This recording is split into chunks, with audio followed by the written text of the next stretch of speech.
Haleluya, puji Tuhan, shalom, selamat pagi saudara yang kasih dalam Tuhan.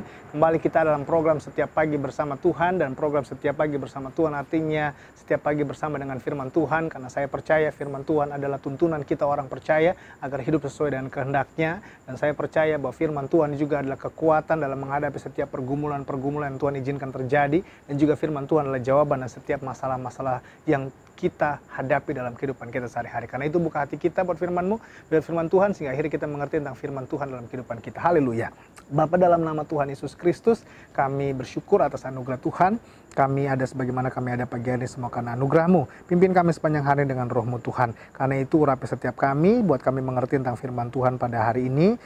Bicara buat setiap masing-masing kami ya Tuhan, sehingga yang lemah dikuatkan, yang sakit disembuhkan, yang beban berat diberi kelegaan, yang putus asa diberi pengharapan yang baru, dan yang terikat terbelenggu lepaskan dibebaskan dalam nama Yesus Kristus. Hamba-Mu yang menyampaikan firman Tuhan urapi dengan kuasa Roh Kudus, sehingga setiap kata yang keluar dari mulut lidah hati hamba berasal dari isi hatinya Tuhan, yang tidak pernah kembali dengan sia-sia, mengerjakan sesuatu dan memerdekakan hati kami, sehingga pada akhirnya lewat kuasa firman-Mu kami berjumpa dengan Tuhan lewat roh dan kebenaran firman-Mu. Dan orang yang berjumpa dengan Tuhan, hamba percaya, kami percaya dia akan cakap menanggung segala perkara. Haleluya, amin. Haleluya, puji Tuhan. Saudara yang dikasih dalam Tuhan, mari kita buka Alkitab kita. Kita buka Alkitab kita, Kisah Para Rasul pasal yang kedua. Kisah Para Rasul pasal yang kedua ayat yang ke-41. Kisah Para Rasul pasal yang kedua ayat yang ke-41. Dalam judul perikop yang diberi nama oleh Lembaga Alkitab Indonesia adalah Cara Hidup Jemaat yang Pertama. Mari kita simak ayat firman Tuhan ini. Orang-orang yang menerima perkataannya itu memberi diri dibaptis, dan pada hari itu jumlah mereka bertambah kira-kira 3.000 jiwa. Mereka bertekun dalam pengajaran rasul-rasul, dalam persekutuan, dan mereka selalu berkumpul untuk memecahkan roti dan berdoa.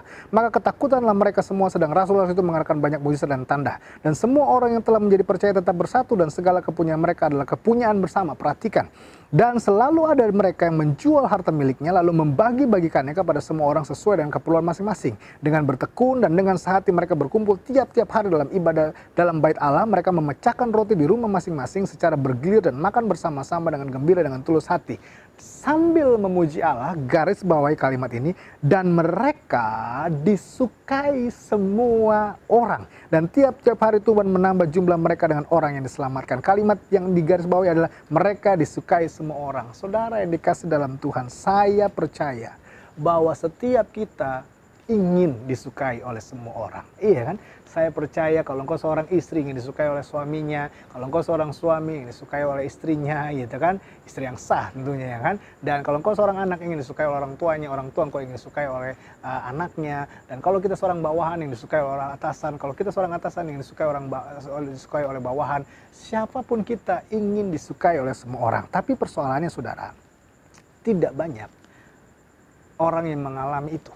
Ada banyak orang yang justru mengalami, kenapa dia nggak suka sama saya gitu kan. Nah kalau engkau sedang taksir orang, kau pengen orang itu juga suka sama engkau kan gitu kan. Nah, tapi ada banyak orang yang juga mengalami yang hal yang justru kebalikannya, saudara yang kasih dalam Tuhan. Nah pertanyaannya di sini adalah bagaimana saya disukai oleh orang lain? Bagaimana kita bisa disukai oleh orang lain? Nah, saudara yang dikasih dalam Tuhan, kata disukai ini bukan lebih kepada fisiknya, tetapi disukai lebih kepada perilaku, perbuatan, dan sikapnya. Karena itu saudara yang dikasih dalam Tuhan, bagaimana saya disukai oleh orang lain? Yang pertama yang saya pelajari, belajar menerima dan menyukai diri sendiri lebih dulu. Jadi sebelum kita disukai oleh orang lain, belajar dulu kita menerima diri kita dulu, belajar dulu kita menyukai diri kita dulu. Karena kalau diri kita sendiri kita gak suka, diri kita sendiri kita menolak, ya bagaimana orang lain, ya kan? Bagaimana kita bisa suka bagaimana orang lain bisa suka sama diri kita kalau diri kita sendiri gak suka sama diri kita?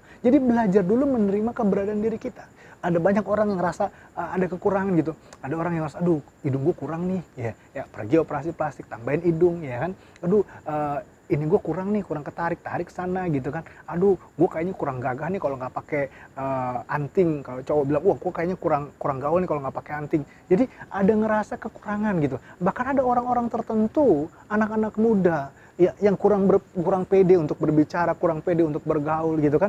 Lalu mereka perlu minum dulu doping, obat-obatan supaya mereka berani untuk berbicara, berani berkata-kata, ya kan. Ada orang mau presentasi mesti minum dulu, ada orang mau presentasi mesti maksudnya minum minum minuman alkohol dulu. Ada orang yang kalau mau presentasi mesti narkoba dulu supaya bisa pede ketemu orang. Come on, ya kan? Dari situ saja engkau kurang yakin dengan dirimu. Kalau dari situ saja engkau kurang suka akan dirimu. Kalau engkau kurang suka akan dirimu, bagaimana orang lain bisa suka kepadamu? Terima dulu dirimu, terima dulu gambar dirimu bahwa engkau ada semua karena anugerah Tuhan. Kalau ada kekurangan fisik, mengucap syukurlah kepada Tuhan, karena itulah yang Tuhan percayakan, ya kan? Ketika engkau bisa menerima dirimu, maka orang lain juga akan menyukai dirimu. Saudara yang dikasih dalam Tuhan, penting buat kita untuk kita bisa menerima gambar diri kita.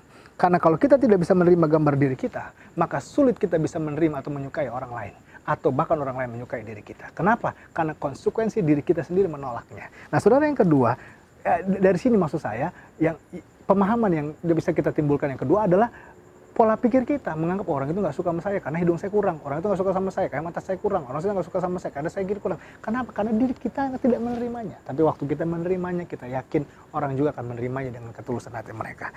Yang berikutnya, saudara, bagaimana saya disukai oleh orang lain? Yang kedua, tanamkan dalam diri prinsip melakukan yang terbaik. Jadi, ketika engkau melakukan yang terbaik, dimanapun kau berada, engkau akan disukai oleh orang.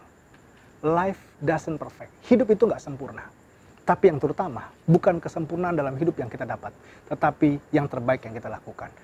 Kita harus menjadi sempurna, harus. Tetapi kesempurnaan itu kita lakukan hari demi hari yang terbaik. Disitulah kita akan menemukan kesempurnaan itu. Iya kan? Satu kali saya pernah datang ke tempat potong rambut, lalu di situ bilang begini, life doesn't perfect. Hidup nggak bisa sempurna. Tetapi potongan rambut bisa sempurna. Saudara yang kasih dalam Tuhan. Iya kan? Ini yang saya bilang. Kita belajar melakukan yang terbaik agar disukai oleh semua orang. Saya percaya atasanmu akan suka kepadamu. Saya percaya bawahanmu akan suka kepadamu. Saya percaya pasanganmu akan suka kepadamu. Saya percaya mereka akan suka kepadamu kalau engkau melakukan yang terbaik. Dan yang ketiga, yang terakhir, saudara yang kasih dalam Tuhan, bagaimana saya disukai oleh orang lain? Yang ketiga adalah belajar untuk selalu tersenyum dan mencoba selalu untuk berbuat baik dalam situasi apapun. Belajar untuk tersenyum. Kalau ada masalah, belajar untuk bisa tersenyum. Ada pergumulan, belajar untuk tersenyum. Kalau ada orang mengecewakan, belajar untuk tersenyum. Sehingga orang lainnya, iya, orang itu kuat banget ya. Gue tahu kok dia diapain tuh, gue tahu tuh dikerjain dia tuh, gue tahu tuh dibuatin. Tapi kayaknya dia kagum loh, gue dia santai gitu ngadapin semua, kayaknya slow banget gitu. Kayaknya dia hadapin semua dengan ucap syukur, dengan senyum, dan dia tetap dia tetap berbuat baik dalam situasi pun. Hebat nih orang, hebat nih orang. Nah, saudara yang kasih dalam Tuhan, akhirnya apa? Yang membuat orang suka karena apa? Karena tingkah laku kita itu menerima dengan sebuah ketulusan. Karena senyum itu lambang sebuah ketulusan. Senyum itu lambang sebuah sukacita. Senyum itu lambang sebuah penerimaan dalam diri kita. Karena itu, saudara yang kasih dalam Tuhan, belajarlah minimal engkau tersenyum ketika engkau dikecewakan. Minimal engkau belajar tersenyum ketika engkau merasa dikhianati. Minimal engkau belajar tersenyum ketika ada orang-orang yang tidak suka kepadamu. Waktu engkau melakukan hal itu, percayalah, ada begitu banyak orang yang akan menyukai sikap responmu. Dan akhirnya apa? Kita bisa disukai oleh orang. Doa saya, sepanjang hari ini, saudara melakukan yang terbaik.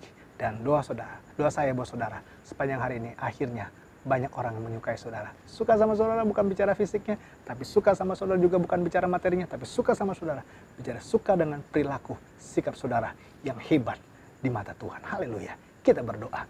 Bapa, di dalam nama Tuhan Yesus Kristus, kiranya lewat program ini kami semua diberkati, lewat firman Tuhan ini kami diingatkan bahwa seperti kehidupan jemaat mula-mula, bahwa mereka disukai oleh banyak orang karena gaya hidup mereka, perilaku mereka yang bisa menerima diri mereka sendiri, dan akhirnya mereka bisa berbagi satu sama lain, bisa berbuat baik, dan mereka melakukan yang terbaik. Doa hamba, kiranya mereka yang menyaksikan program ini sepanjang hari ini melakukan yang terbaik. Melakukan yang terbaik buat pasangan mereka, buat anak mereka, buat cucu mereka, buat orang tua mereka, buat atasan mereka, buat bawahan mereka, buat pekerjaan mereka. Mereka melakukan yang terbaik sehingga akhirnya mereka disukai oleh orang lain. Di dalam nama Yesus sama berdoa, terpujilah nama Tuhan. Haleluya.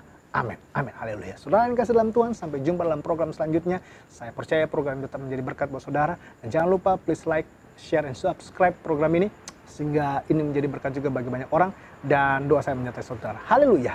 Amin.